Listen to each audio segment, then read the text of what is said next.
We are expecting about 1,000 people, so please be patient because we're going to wait for critical mass to get in here. We would like to start right at 3, but we want to make sure that everybody can get in. So, hello. Great to see all of your names. I see a lot of you saying hello in the chat, so thank you guys for coming. So with that, let's go ahead and get started today. You are at the Creating and Maintaining Statewide Student Identifiers for Students with Disabilities in CALPADS webinar. My name is Brandy Howdy. I'm an Information Technology Supervisor with the Data Evaluation and Analysis Unit in the Special Education Division at the Department of Education. But I am not doing this alone. I actually have some other folks. We've got Alex Manriquez, who is an amazing client services rep from California School Information Services at SEIS. Also in client services, we've also got Martha Friedrich, who is the head of client services over at California School Information Services. Also, we've got Christopher Williams, who is in the Data Evaluation and Analysis Unit. He's one of the research data specialists that I work with. We've got Angela Ratty from California School Information Services, who's also with client services. And then finally, from the CALPADS Operations Office, we have Sean Walker, who's an Information Technology Specialist. So we've got a full representation from both California School Information Services as well as CDE. So thank you all for being here with me today. Okay, so by the end of this presentation, we want you to, number one, understand which students with disabilities will need a statewide student identifier.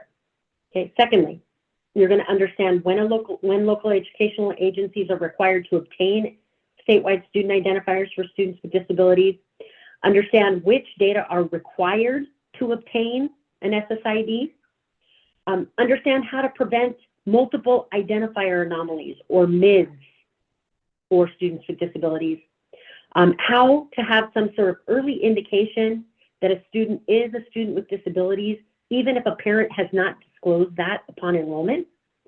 Then we're going to walk through which enrollment status codes are appropriate for students with disabilities and understand how those enrollments should be maintained and finally exited. So you will see a proliferation of acronyms, as is customary with every California Department of Education presentation. So I just wanted to really briefly go over some of them with you. If you see CFR, that means the Code of Federal Regulations. IDEA is the Individuals with Disabilities Education Act, sorry. MID is a multiple identifier anomaly, which we will talk about. SWD, Students with Disabilities. SEIS, Special Education Data System. So when you see SEIS or when you see the word vendor, that basically means your special education vendor. SEIS, Cyrus, Welligent, Web IEP, Synergy, PowerSchool. Okay, SIS is Student Information System. IEP, Individualized Education Program. ISP, Individualized Service Plan. IFSP, Individualized Family Service Plan. SWDs, this is our new Students with Disabilities Status File. MEET is the Special Education Meetings File. Plan, Special Education Plans File. SERVE, Special Education Services File. LEA, Local Educational Agency. FAPE is Free and Appropriate Public Education. DOR is District of Residence, and then finally DOL is District of Location. So you're going to see these acronyms throughout this presentation. So I just kind of want to give you a heads up that if you need to refer back to them, you can go back to this slide. All right, so the Code of Federal Regulations, IDEA Code of Federal Regulations, section 300.111, essentially says that the state of California has to have policies and procedures in effect that will assist in the identification evaluation, and service of all students with disabilities within a district's boundaries. So this is essentially child find, the IDEA child find Code of Federal Regulations section. And it basically says that you as a district are responsible for identifying, evaluating, and serving students with disabilities that reside within your district's boundaries. There are some exceptions if students are attending private schools within a specific district, and we're going to go over the child find responsibilities for private school students later on in this presentation. Once again, folks, if you do have questions, please type them in the Q&A box. I will try and kind of go through them as we're going through this webinar. Please understand that this webinar is focused on the creation and maintenance of data for students with disabilities, or creation and maintenance of SSIDs for students with disabilities. And I see a lot of you asking questions about some of the errors and things that you're receiving. And so I would ask that you not post those questions in this webinar. If I have time at the end, I will try to address those. Otherwise, I'm going to ask you to submit a service ticket for those. So which students with disabilities need statewide student identifiers? So any student ages 0 to 21, that includes students who are 21 because students with disabilities age out at the age of 22, that reside or attend a private school within a district's boundaries for whom parental consent for initial evaluation has been obtained. That is really important to remember. There's 3 groups of students that you should obtain SSIDs for, but it's only after you've obtained parental consent for initial evaluation. And that is infants, which are 0 to 35 months. And then we've got preschool age students who are ages 3 to 5, and that includes any transitional kindergarten students who are less than 5 years old. So if you have 4-year-old, sometimes even 3-year-old transitional kindergarten students, they're considered preschool age, even if they do not formally enroll in a district-sanctioned preschool program. And I'll talk about that in a little bit. And then finally, school-age students, ages 5 to 21. That includes transitional kindergarten who are equal to or greater than 5 years old. And it also includes adult-age students with disabilities that are enrolled solely for transition services. Now, before creating new enrollments and SSIDs for students, number one is make sure the student doesn't already have an SSID. You do not want to create a multiple identifier anomaly. A multiple identifier anomaly is when a district assigns an SSID to a student who already has one. Okay, therefore the student looks like they're 2 separate students in CALPADS. Why is that important for students with disabilities? Well, the reason it's important is because if you create a new statewide student identifier for a student who's already got one, then the history that is attached to that initial SSID is lost. So therefore, you don't know that they're on an IEP at a prior district because you've created a new SSID for them. So you do not want to do that. Make sure you check to see if they already have an SSID. Second, you need to gather the information necessary to create a new SSID. So if it's necessary to create a new statewide student identifier for a student because they don't have a record in CALPADS, then you have to gather the necessary information needed to create that SSID within your student information system. And then finally, if they already have an existing SSID, it's important to determine whether or not the student is already a student with disabilities on an active IEP, because you have a responsibility to make an acknowledgement that the student is on an IEP when they enroll in your school. And we will talk about that in a minute. Okay, there are some best practices that we want you to follow for obtaining the data needed for SSID creation. So specifically for infant and preschool students, what we would like to see your districts do is implement policies that require the collection of the same information that's required in the enrollment packet for your TK through 12 students for infants and preschoolers. okay? And that's because there are specific pieces of data that are captured within that enrollment form that are needed to create a full demographic profile for the student. Okay, so some LEAs have indicated that for preschool students and for infant students in particular, it's really difficult to get that information from parents when you're completing and getting them to sign the assessment plan, the initial parental consent for initial evaluation. Okay, all of the data that we need in order to create an SSID and actually have the student show up on the necessary reports on CALPADS are collected in the student enrollment file, the SENR, and then the student information file, which is the SINF file. We recognize it's not always easy to get that information up front from parents, but if you implement a policy within your district and a process where those parents are asked to complete the same enrollment forms that every other student in the district completes, it will make your student information system administrator much happier because they'll have all the information that they need. Now, there are cases where you are not able to gather all of the necessary data.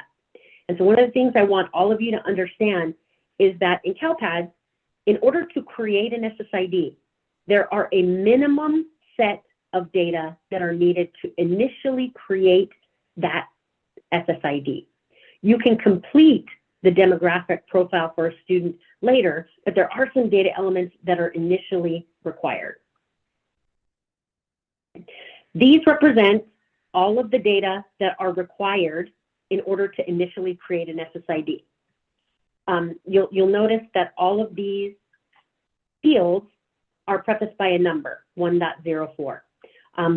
1 means that this is collected in the student enrollment file, and the preceding numbers after the decimal indicate its placement in that file. So field 1.04 is reporting LEA, 1.05, school of attendance, okay, 1.06 is school of attendance NPS, but this is only if the student is enrolled at an NPS school.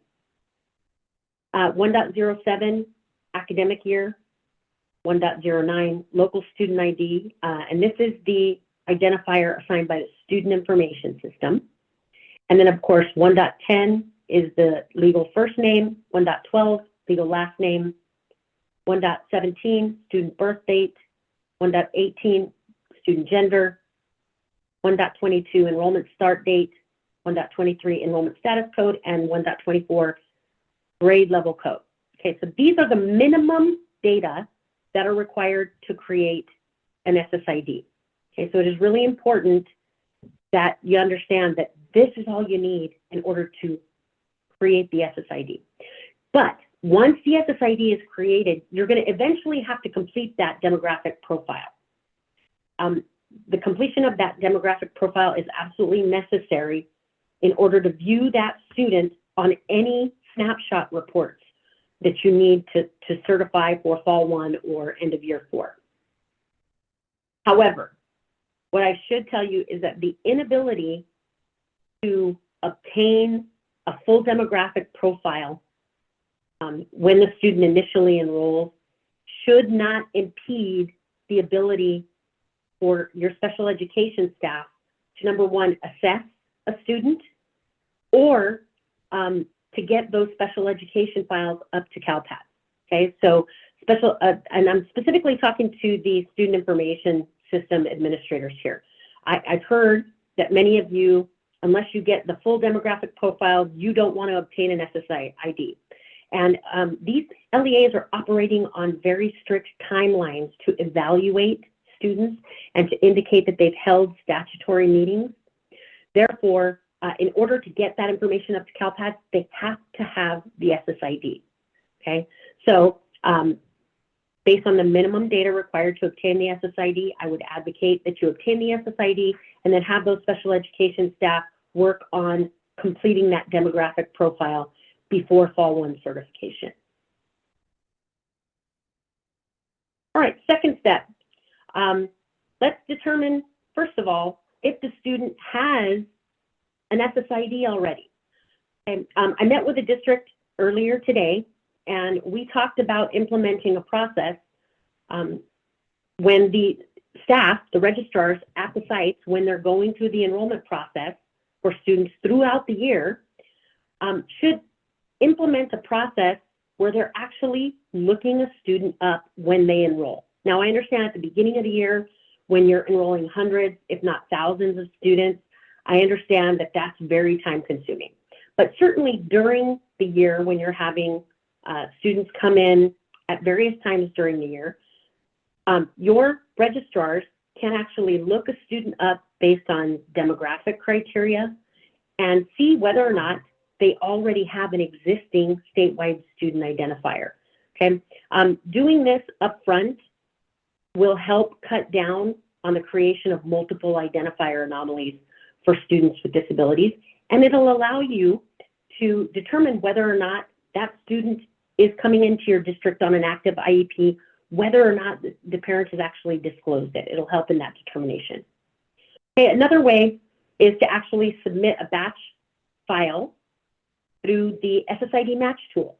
Okay, so for those periods of time, specifically at the beginning of the year, or at times when you're enrolling lots of students at the same time, you can actually take the student enrollment file and submit it through the SSID match tool. So this is on the student data maintenance screen, and you'll see that the fourth tab is our SSID match tool, and then you would upload your student enrollment file to this, and it delivers back a set of potential match results. Okay, so once you retrieve those match results from CALPADS, you should be able to see which of those students already has an existing SSID. One of the things that you can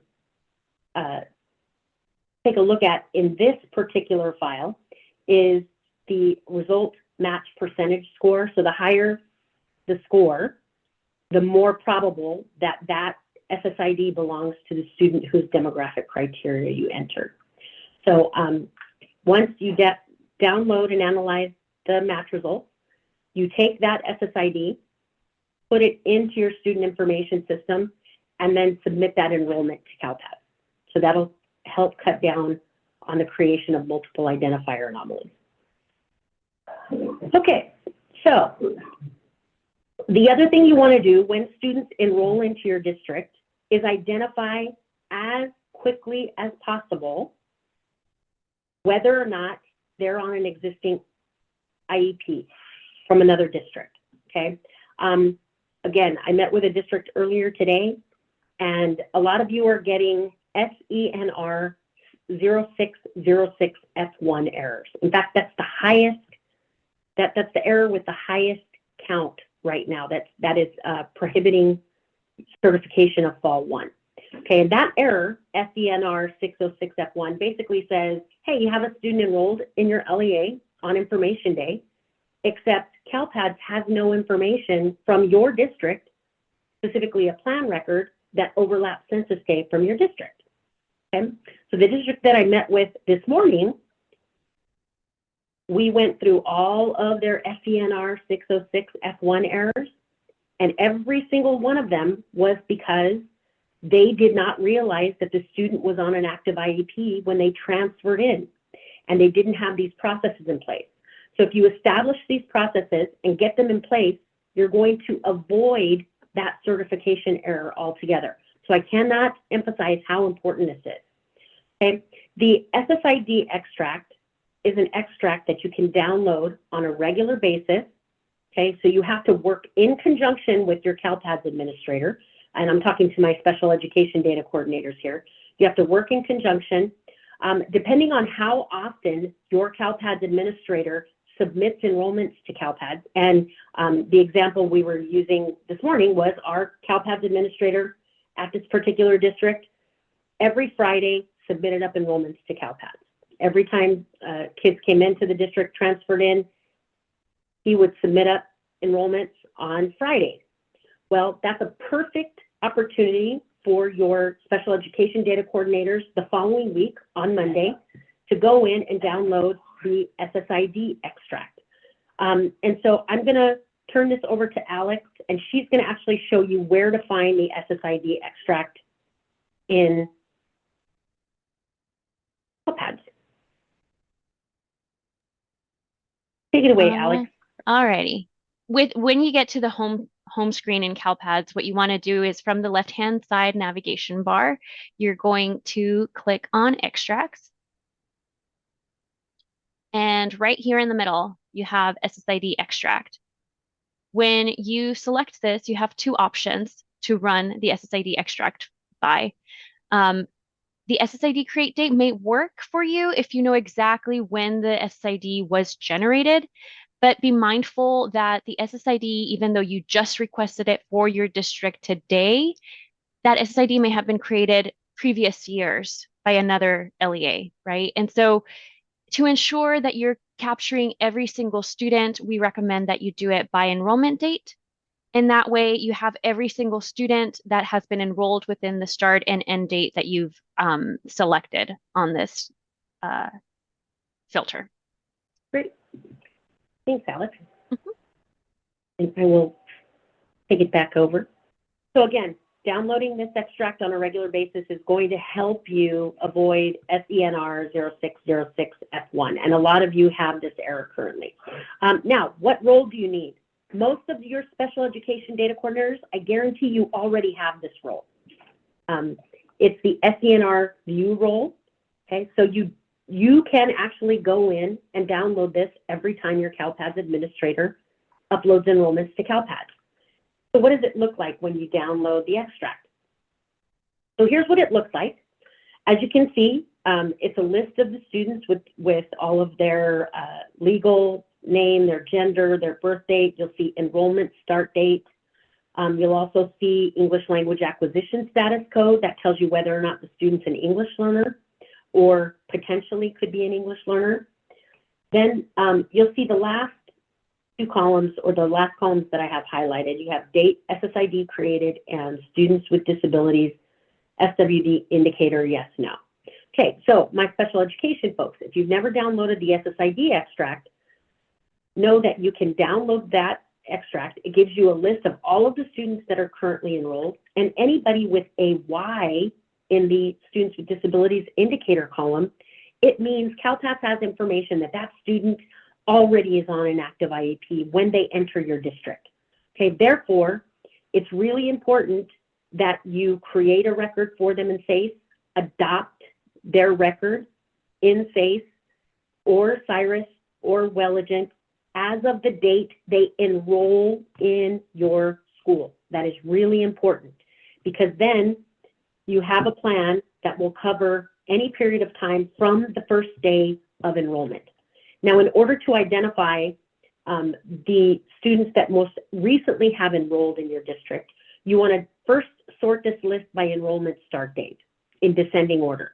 So that'll give you the list of kids that recently enrolled in your district, because again, as Alex said, this is going to give you everybody. Okay, so you want to look at the kids that have enrolled in your district with the latest enrollment dates. Then you can do an additional sort by the date the SSID was created. So in some cases, your CALPADS administrators are actually obtaining new SSIDs for students. So when they obtain those new SSIDs for students, you'll see the creation date of those SSIDs. So you want to look for students who are brand new, okay?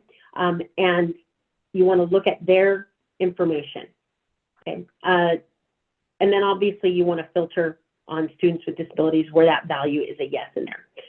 Also, I do know that SEIS has a tool where you can take this extract and specific fields within this extract, and you can upload this to SEIS, and SEIS will give you an indication of whether or not there is already a record in SEIS for that student. Okay, so this is a really good way to cover all your bases to make sure, number one, that you're identifying kids as soon as they enter your district, and whether or not they're already on an active plan, okay, because again, parents don't always disclose that. But also to prevent you from getting the SENR 0606F1 error, right? Because you already know that they're on a plan from the time they enter your district. Okay, This is a question that we commonly get asked. Still, we've been doing this now since 2019-20, so we're in year 3 or 4. I don't know. It's one of those. It's either year 3 or year 4 of data submission. Which LEA is responsible for submitting data for students with disabilities in CALPADS? Okay, so it is the local educational agency that provides the majority of instruction and special education related services. That is the LEA that is responsible for submitting data through CALPADS. Now, I do know that many of you have local agreements where you have other districts providing those special education services, and those LEAs oftentimes track the students in their IEP systems. However, remember that CALPADS is a student-level data system and a longitudinal student-level data system that is based on where the student goes to school, okay? Or in cases where they're not actually enrolled in school, it's where they're receiving the majority of their special education services. But if you think about all of the other sets of data that we collect in CALPADS, we collect enrollment data, we collect student program participation, we collect student program eligibility, we collect attendance and absence data in CALPADS, collect discipline data, we collect course data, staff data. When you think about all of those pieces, all of those sets of data are driven based on where the student actually attends school. Okay, so therefore, the special education data has to be reported by that same entity. Okay, and so we did put together a set of, I don't want to say, I guess, scenarios that identify who the reporting LEA is and who the District of Special Education Accountability is. So Alex, could you show them where to find this and what it looks like? Sure thing. So there's a couple ways that you can get to this screen. Where this originated was part of a Flash. It was Flash 161, which is now in the archive portion of our flashes. And so if you wanted to remember this, you can go through, search for Flash 161, and it will be an amendment, like an addition. So it's right here. It's this link. When you click on that, you get to this chart, I guess. Matrix, thank you. The other way that you can go about it is if you're in our user manual, in CALPADS user manual, you can get to our user manual by going under Help, User Manual, and pretty much anything you want to find is here, and you can search for scenario and reporting data for students with disabilities. This link will take you to this same spot. Something to point out, though, is I find it a lot easier on this screen if you were to download it in an Excel format, and you can do it right at all the way at the bottom of this page. You can download in Excel, and then you can filter on grade level, etc. And then, Brandy, I don't know if you wanted to talk about this part later or now. I can talk about it now. So what's really important about this bottom half of the screen is not only what Alex showed you, is that you can download an Excel version of that, but also it establishes definitions for reporting LEA, but most importantly, District of Special Education accountability, because in some cases, the District of Special Education accountability is not going to be the place or the district where the student lives. There are certain conditions where it might be a district other than where the student actually lives. So just keep in mind that those definitions are on this page as well. They're just sort of in a completely innocuous place. They're like at the very bottom of the document. But we just wanted to make sure you were aware that they were there. And the other thing I wanted to point out is if you download in Excel, it looks like this. But if you go to the definitions tab, you do also have the definition of DSEA on this page. Let's get to the nitty-gritty here. How should enrollments be created for new students with disabilities? So you'll see we've got this handy-dandy chart, and I would, frankly, I would really urge all of you to, when you download this presentation, for your SIS administrators, this is a quick reference guide, okay? So print this page and post it up by your computer so that you know which enrollment status, to what the enrollment start date should be, what grade level the student should have, as well as what their school of enrollment should be, okay? So let's talk about the different age groups. So for your infants, if you are creating SSIDs, and again, this is for students who are newly being evaluated for special education and related services. So 0 to 35 months should be an enrollment status of 50, which is a non-ADA enrollment. The enrollment start date should represent the date of parental consent for Part C initial evaluation. Their grade level should be infant. And in these cases, the school of enrollment should represent a district level enrollment. Okay, so district level enrollment is where the reporting LEA is the 7-digit county district code. The school of attendance is the 7-digit county district code. For students who are 3 to 5 years old, which are preschool age, okay, public or private, doesn't matter if they're from ages 3 to 5 and they're not in TK or kindergarten, they're considered preschool age.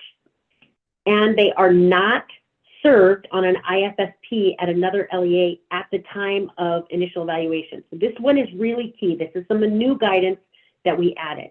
Okay, so if they're being served by a county office or other local educational agency, and that Part C record and enrollment is in CALPADS, then there are different rules. Okay, but in this case, we're talking about kids who are not on Part C or have been on Part C at a regional center. Therefore, that record is not in CALPADS. Okay, the enrollment status would be primary. The enrollment start date would be the date of parental consent for Part B initial evaluation. In this case, you also do have the option of using the child's 3rd birthday as the enrollment start date. Okay, you do have that option as well, but you can use either the date of parental consent for Part B initial evaluation or the child's 3rd birthday. The grade level in this case should be preschool, and then the school of enrollment should be the private preschool, or if there's a private preschool or no specific preschool CDS code, then you would use that district level enrollment that we just talked about. However, if the student is actually attending a preschool with a code, then you want to enroll them at that particular preschool in CALPADS.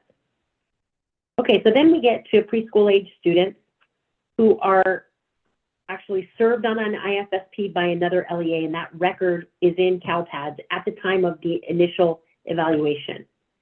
Okay, so you're going to give them a primary enrollment status, but in this case, we don't want you to use the parental consent for evaluation date. We absolutely want you to use the child's 3rd birthday as the enrollment start date in this case. Their grade level would be preschool, and then if they're at a private preschool or there's no specific preschool CDS code, you want to enroll them at the district. If they're actually enrolled in a preschool program with a CDS code, you want to use that specific code. Okay, so our next age group, 5 to 21, kindergarten, that includes transitional kindergarten through 12th grade, and these are at public schools. You're going to use primary enrollment. The enrollment start date would represent the first day of enrollment at the LEA. The grade level would be TK through 12, respectively. And then the school of enrollment, you would use that CDS code. Now, when we talk about ages 5 through 21, school age, which are TK through 12, that are enrolled at private schools that are located within your district boundaries, you're going to use 50 non-ADA enrollment. The enrollment start date, in most cases, would be the date of parental consent. So the reason it's the date of parental consent is, remember, these are private school students who are being newly evaluated for special education. Okay, so it's the date of parental consent for evaluation, grade level, K-12 or TK-12 respectively, and then the school code, this is important, has to be school 000002 in CALPADS, which is a private school group code, similar to the NPS school code. All right, so how do you maintain those enrollments for students that are being initially evaluated? Okay, so it really depends on what happens after the evaluation. So if the student, after that initial evaluation, was determined to be eligible and participating, which means the student has been determined to be a student with disabilities, the parent has consented to special education and services, and they have accepted the offer of free and appropriate public education, they have accepted the offer of FAPE, then that enrollment is going to stay open for the duration of the academic year. They participate the entire year, and then it would be exited annually at the end of the year, okay? So if they're going to receive services, leave their enrollments open. However, if after initial evaluation, the student was either determined to be ineligible or the parent declined special education and services, or the student will not participate in special education and services for other reasons, then that enrollment can be exited with a no-show with an exit date equal to the enrollment start date. Okay, so that basically says this student is not going to be in special education. And that's for students who are being newly assessed. Now, if you have a K-12 student who's already enrolled in a school, and that enrollment needs to be kept open for other purposes. So let's say you have a 7th grader who's being initially evaluated for special education. They're determined to be ineligible. Well, you're not going to no-show their enrollment, right? Because they're actually attending school, okay? But the no-show code could be used for students who actually are not attending school. And that's usually infants or preschool age students or students attending private schools. Okay, here's another chart that we put together for you. And absolutely, again, this is another one of those slides that you want to print out and have handy when you're getting ready to exit students with disabilities. So the key here, folks, is that there are specific exit codes that you should use, and when you should do that is typically at the end of the year. So if students are eligible and participating, and they are 0 to 35 months, so our infants, the exit code that you're going to use is E170, which is non-primary enrollment exit. Okay, that's the only exit code you should be using for enrollment status 50, and that should be done at the end of the year. Every single academic year, you're going to exit those students as long as they're eligible and participating. For preschool age students, 3 to 5 years old, that are eligible and participating, you're going to use either E450, which is a generic pre-K exit, or you can use any other exit code. You don't have to use E450. You can use any other exit code that is appropriate within our exit code set. And you're going to do that at the end of the year. Our school-age kids that are in public schools, if they're eligible and participating, you're going to choose the appropriate exit code. We have a list of about 20 different exit codes that you can choose when they exit annually. For private school students, however, okay, so if you have school-age private school students that are eligible and participating and receiving services on an IFSP, you are going to exit them with exit code E170, which is a non-primary enrollment exit. So you'll notice any student for which you use enrollment status 50 has to be exited with that code or the no-show, which we just talked about. Now, if the student is not eligible or not participating, okay, so if their status is one of those that they're not participating in receiving services or they were determined not to be eligible, then you can use the N470 no-show code if in fact the student is not attending school with an exit date the same day as the enrollment start date. Okay, so just another chart for you to print out and reference. Okay, and this is a really common question that we get asked. So why do we have to create enrollments and SSIDs for kids who actually aren't attending school? Okay, so, and I referenced this a little earlier.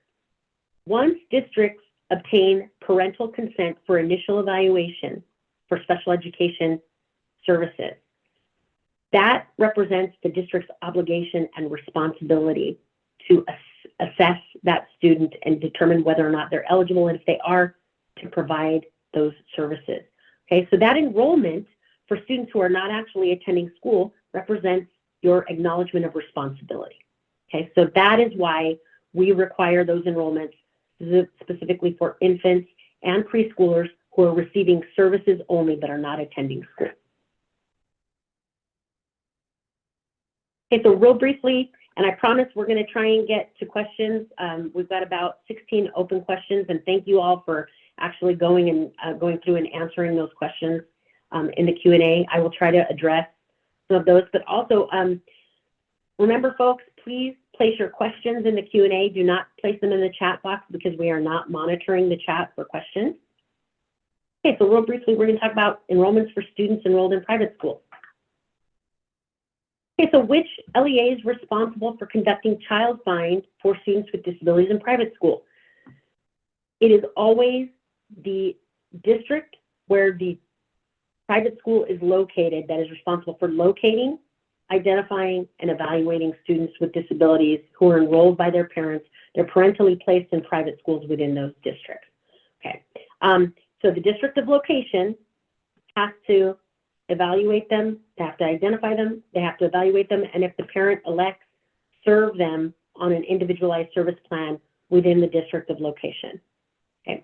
There are some LEAs that within the same county that do have other agreements to alleviate the burden on large districts, especially if you have a lot of private schools within that particular district. So some counties have other arrangements, which is totally fine. But typically, it is the district of location that has the responsibility, the child find responsibility for students in private schools. So can students with disabilities receive that initial evaluation by their district of residence? So the U.S. Department of Education actually discourages it, but if the parent specifically requests it, the district of residence, the district where the student lives, can conduct an initial evaluation as well, right? So they can conduct that initial evaluation, but depending on what the parent decides, whether they keep them enrolled at the private school or whether they accept the offer of free and appropriate public education, only one district is going to be submitting up the NEET and plan records for, submitting up the plan records for the student. Both districts can report initial evaluations if they conduct them for that student, but only one LEA would submit up the status record, plan record, and the serve records for that student. Okay. Also, please understand that LEAs cannot discuss those evaluations unless that parent signs a release of information. Now, which district is responsible for the offer of FAPE, which is free and appropriate public education? So the district of residence is responsible for the offer of FAPE. So what does that mean for those of you that aren't in a special education realm? It basically means that the district of residence is responsible for offering special education services if the parent elects for the student to attend a public school. Okay, that is where free and appropriate public education can be provided. Okay, so if the student is found eligible, but the parent declines, then that district of residence is not required to make an offer of FAPE.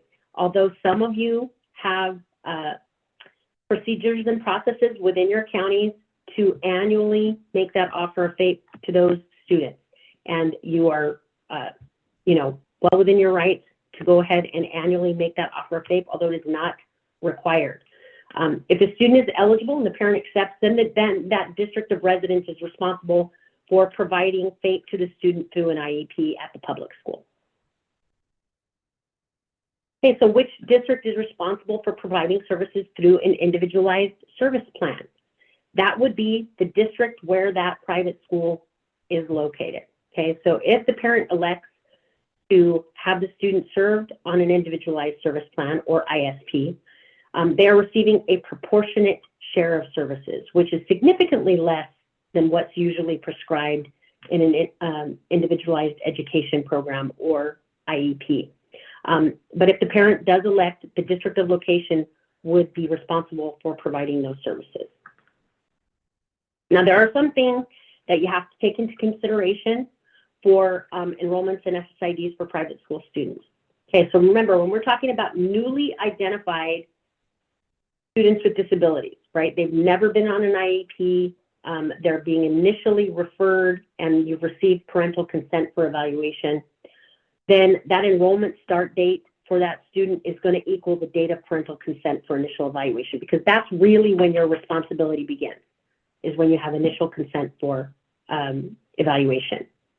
Now, if the student excuse me, was on an individualized education program, an IEP, at a public school district, and then the parent transfers them into a private school, they're parentally placed in a private school, then that enrollment start date at that private school needs to be the date that the student transferred to the private school, okay? Because that IEP remains in stay put, which means that's the plan that is in place when the student enrolls until the ISP is developed or there is an interim 30-day plan put together if a meeting has not been held yet, okay? So you have 30 days from the time that the student is parentally placed in the private school to put together an interim and then eventually hold a full meeting in which you can develop their ISP,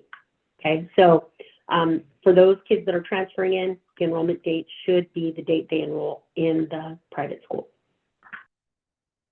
Okay, and finally, let's talk about enrollments for adult age students with disabilities in transition programs.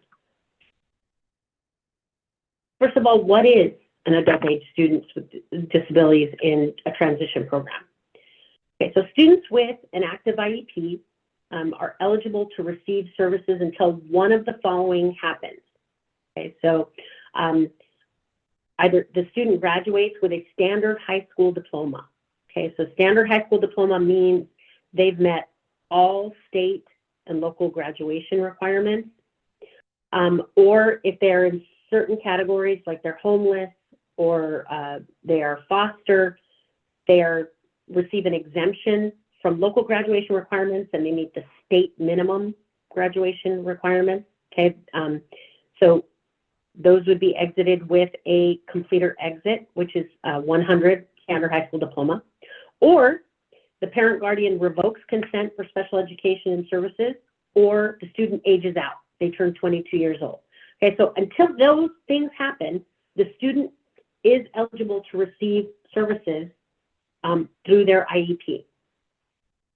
Now, if a student does not receive a standard high school diploma in their initial cohort year, so what I mean when I say initial cohort year, I mean typically a student goes through 9th grade, 11th, or 10th, 11th, and then 12th. So in their initial 12th grade year, that is their cohort year. That's the year they would have graduated within that 4-year time span. But if they don't graduate with a standard high school diploma, and that student is going to remain enrolled in pursuit of their high school diploma, so they're a student with disabilities, they're going to be a 5th-year senior. Sometimes they can be a 6th-year senior. You're going to need to maintain those enrollments annually, right? So you want to enroll the student every year annually at the school of residence. If they're attending an adult transition program at the district level, then you want to enroll them at the district level. Okay, and so those are for kids who remain in pursuit of their high school diplomas that are students with disabilities. There are also students with disabilities that are going to remain enrolled solely for transition services, and they are no longer in pursuit of a high school diploma, okay? So even if they transfer that student to an adult program, an adult transition program at the district level, you still need to report those students in CALPADS as long as they're on active IEPs. Okay, so you're going to enroll that student at the district level in CALPADS if they're not actually attending a transition program through their high school with a grade level of 12 and a primary enrollment, which is enrollment status 10. The next thing you're going to have to do, and this is really important because this particular piece of data is captured in the student information system. It is not captured within your special education data systems. So field 1.34, which is in the student enrollment file, is a data element called adult age students with disabilities in transition status. And it's captured in the SENR, and it is required to be populated if the student is equal to or greater than 17 years of age, and their grade level is 12, and their special education status is eligible and participating, and they're on an IEP, okay? So if they meet those 4 criteria, then you have to tell us, are they in a transition program only?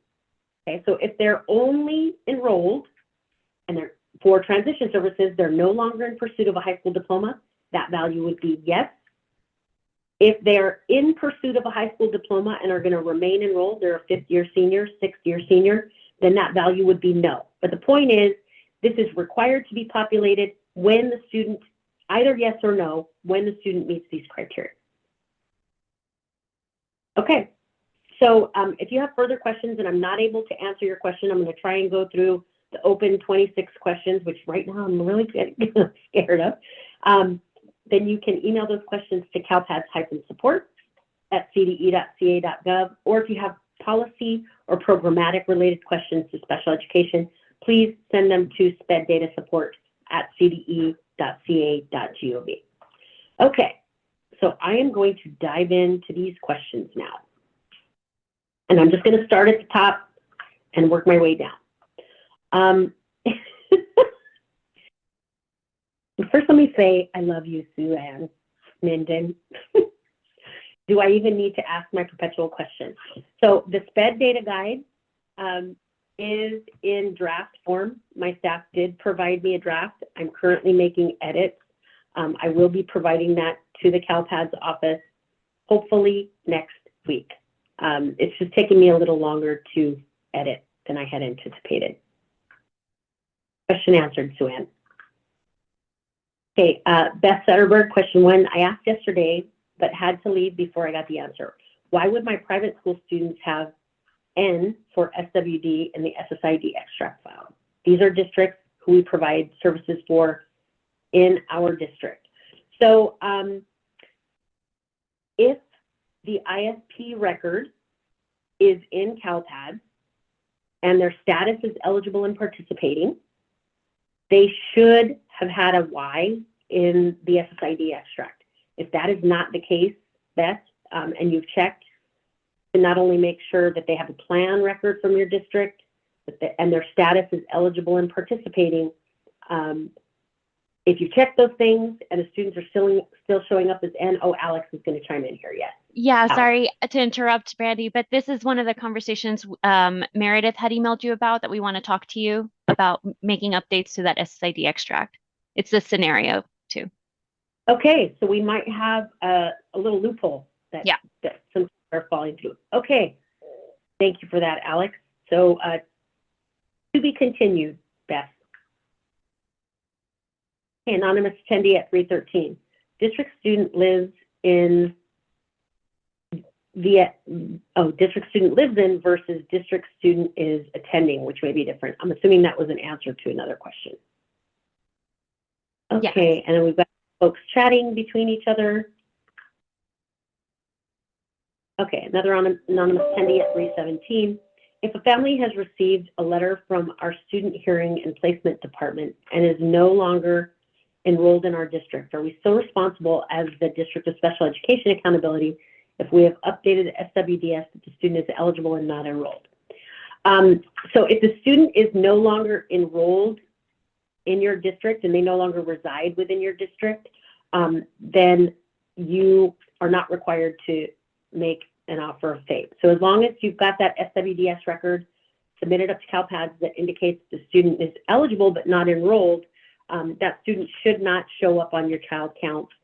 Additionally, they would not show up on your monitoring report, which, by the way, will be released next week, next Tuesday. Hey, Dana Suarez. We have a school set up for our County Office of Education preschool age students who just come in to receive speech services. Could we add other students like an infant to the same school in CalPADS? Even though we created the school for our preschool speech-only students, I think it might be our best bet for CalPADS enrollment purposes. The CalPADS school is just called by our COE name. So, Dana, that is considered like a district level school. It's an LEA level school. And if you have students that are enrolled solely to receive services, they're not actually enrolled in attending, from CalPADS reporting standpoint, it would be perfectly fine. How that looks in your student information system, you may want to have some discussions with your SIS administrators about what that looks like.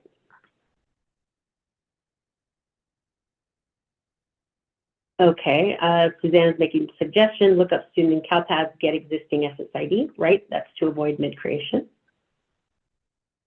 Okay, students with disabilities reporting, somebody's referring Brian to the reporting site, and we actually walked you through that. Okay, Brian Morgantel. Hello, Brian. The page doesn't mention that the district level enrollment that I'm referring to, the type where you use the district CES code as a school attending code. So not sure what this was about, but Brian, if you have further questions, please feel free to follow up with me. Okay, anonymous attendee at 341. I have infant students that are exited with an N470 same day exit every time I do an enrollment update. When this happens, my SEIS LEA cannot push records up. This is the first year I've had to handle the infant who are 0 to 35 months, and I'm not sure how to fix this or why it is doing this. Should this be happening to this student? So as I told you in this handy dandy slide, which I know all of you are going to print out when you're talking about exiting students.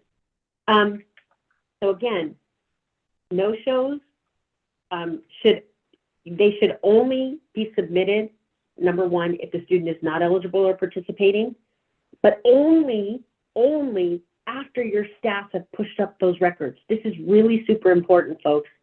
Your SPED staff are not going to be able to get those records up unless that enrollment at the time is open. Okay, specifically, status records and plan records are going to require open enrollment. So, please do not submit up or do not submit up the exit. Sorry about that. Unless your SPED staff have gotten their SPED records up, and then no-show them, and only if they are not eligible or not participating. Thank you, Rebecca.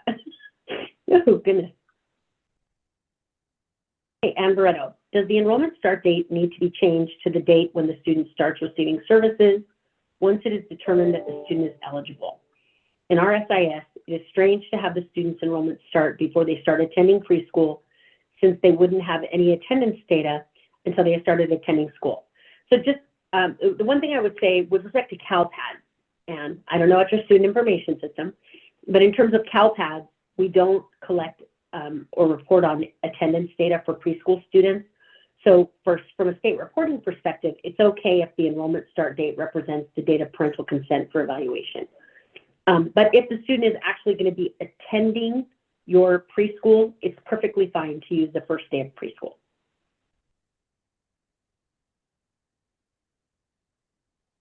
Anonymous attendee at 346.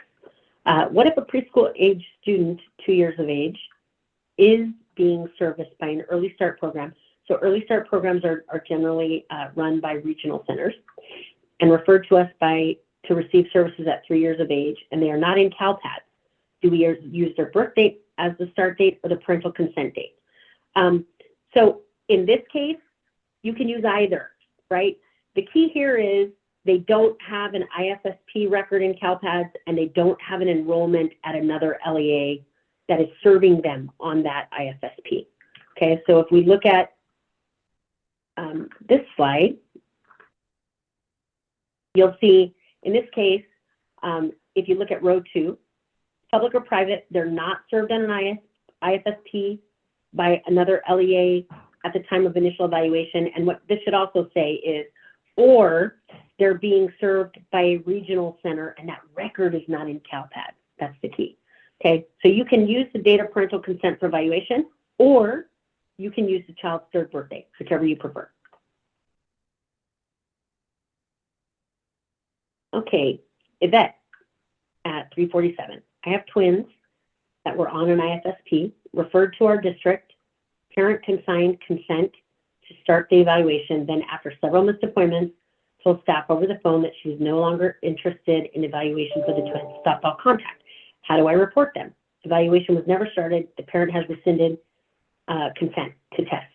So if that parent has revoked consent for initial evaluation, you don't have to report anything, right? So if for whatever reason you've submitted up a pending record, which means you've sent a record to CALPADS saying they are pending initial evaluation, and that's a meeting record that says they're pending initial evaluation as of this date.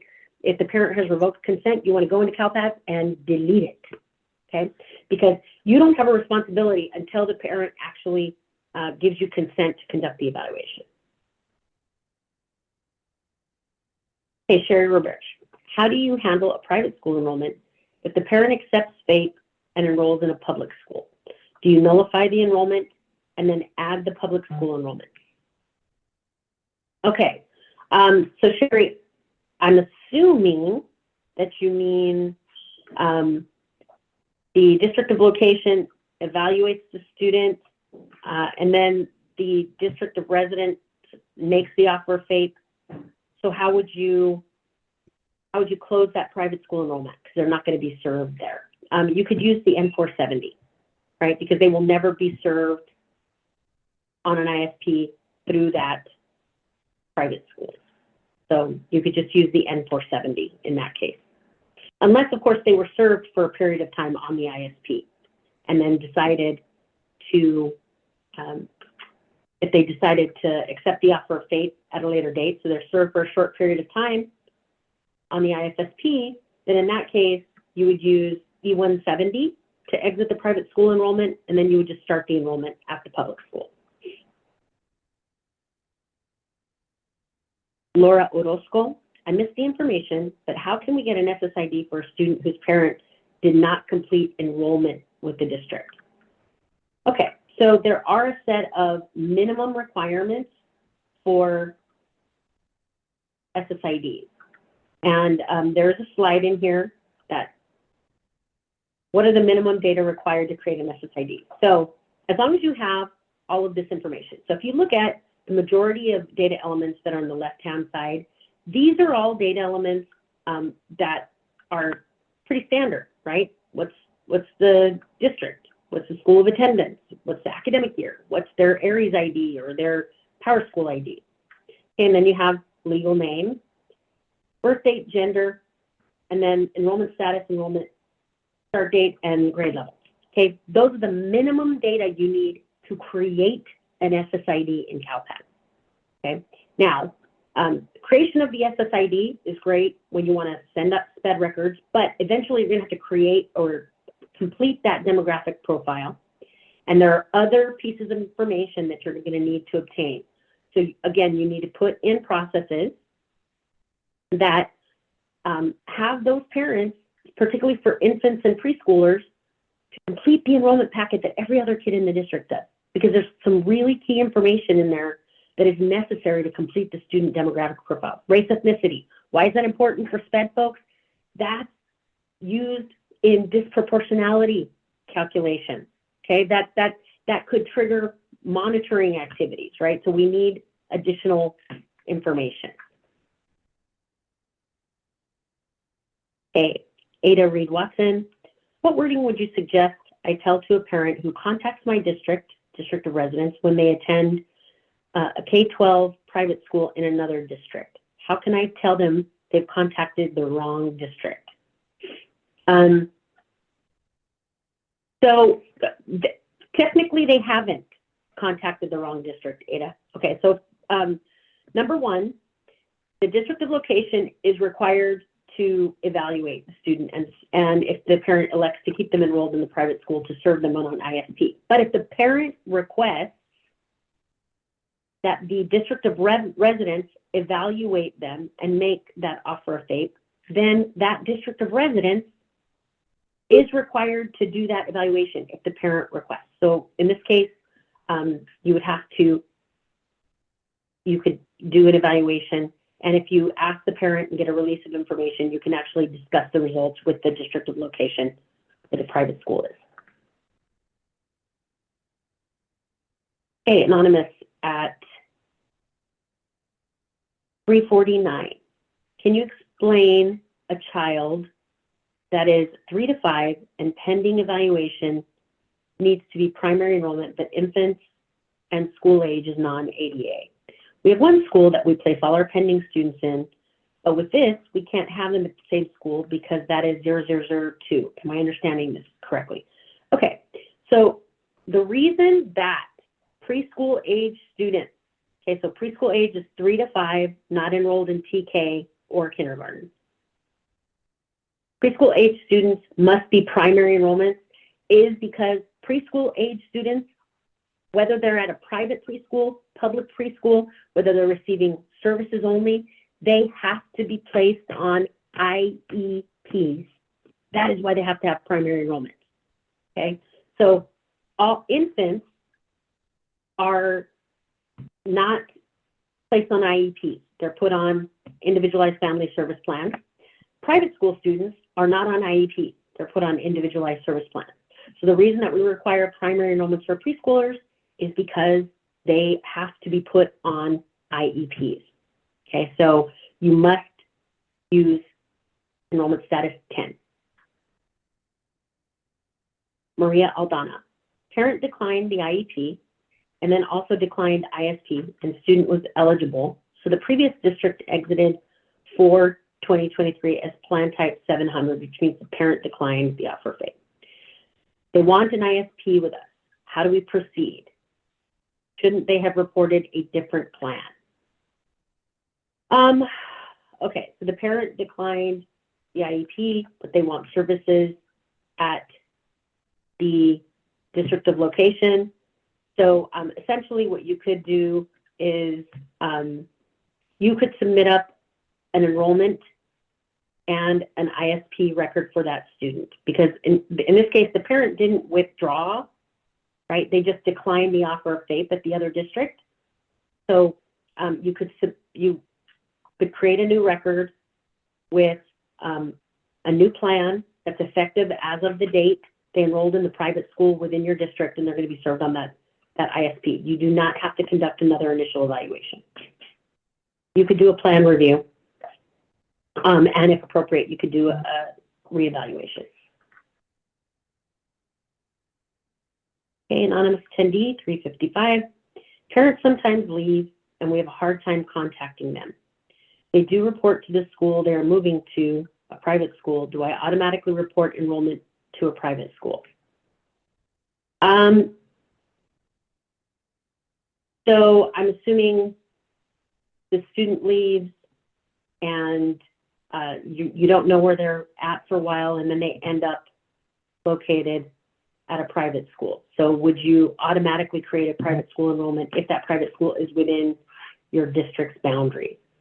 If the student is on an active IEP, I would urge you to do that, right? So if they're already on an active IEP at the public school, they leave, they transfer to a private school, you are required to offer them an ISP, right? And that responsibility starts from the time they enroll in the private school if it's located within your district's boundaries. Hi, Brandy. Not to jump out of order, do you mind jumping down to 402, 401? 402 for Oakland Unified? Because I think we might need to take. Okay, sure.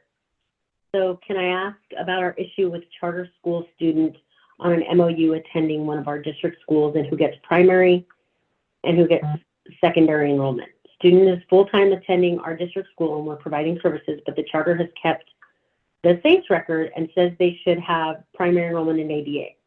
Okay, so again, what's really important here is where the student gets the majority of their special education instruction and services. Okay, so remember, again, CALPADS is a student level data system that is based on where the student attends school, which means that the district where the student attends school, and in this case, Anita, the Oakland Unified, if they're attending school there, they're receiving special education services there, then for CALPADS reporting purposes, all of the student's data, including their IEP information, should be reported through Oakland Unified. Okay? Now, a lot of you have MOUs, local MOUs, where, in this case, probably the charter is claiming average daily attendance for that student through the principal apportionment data collection. Principal apportionment data collection is a completely separate system from CALPADS. We do not compare data in the principal apportionment data collection to enrollment data in CALPADS, okay? So if you have a local understanding that the charter will continue to claim average daily attendance, but for CALPADS reporting purposes, the student will be reported through Oakland Unified, that is appropriate.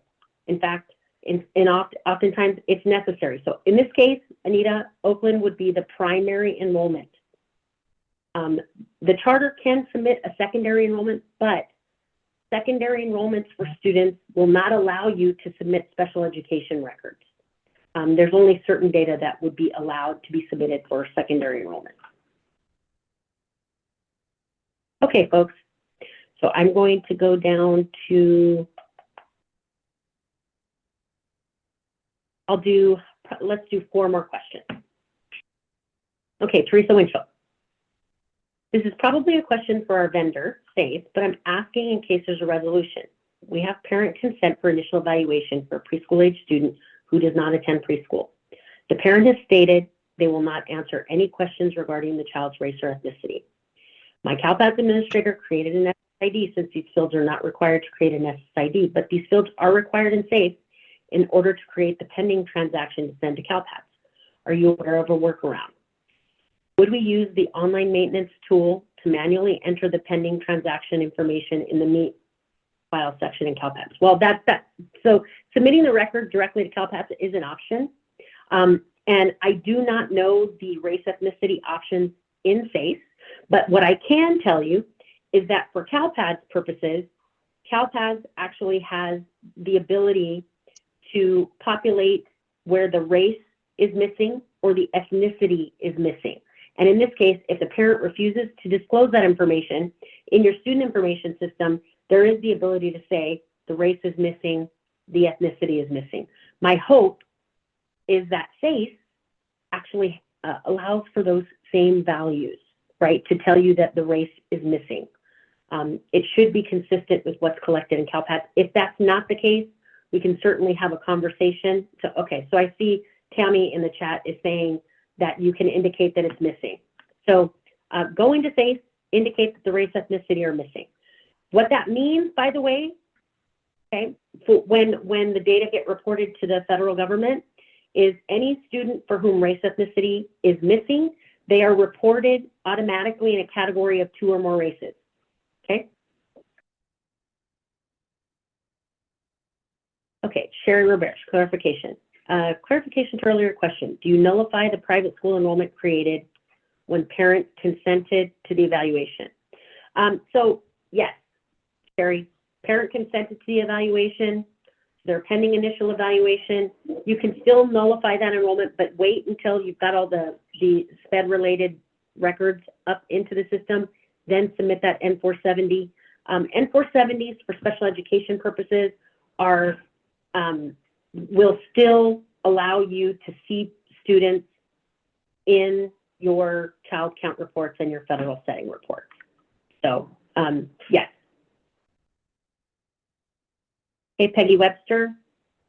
If the student is no longer participating in the second part of their 12th year, but did participate in the first part of their 12th year, is that adult age students with disabilities and transition status indicator required? ARIES is not setting that field for students who left SPED mid-year.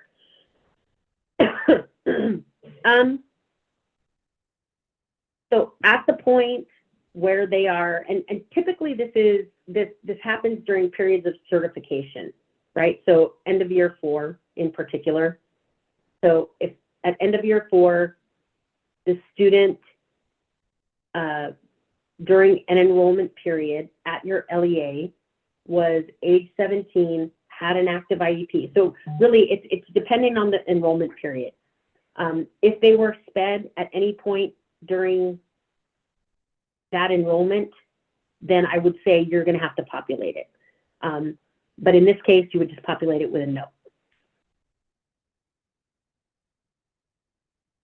How do you handle a private school enrollment if the parent accepts FAPE and enrolls in the public school?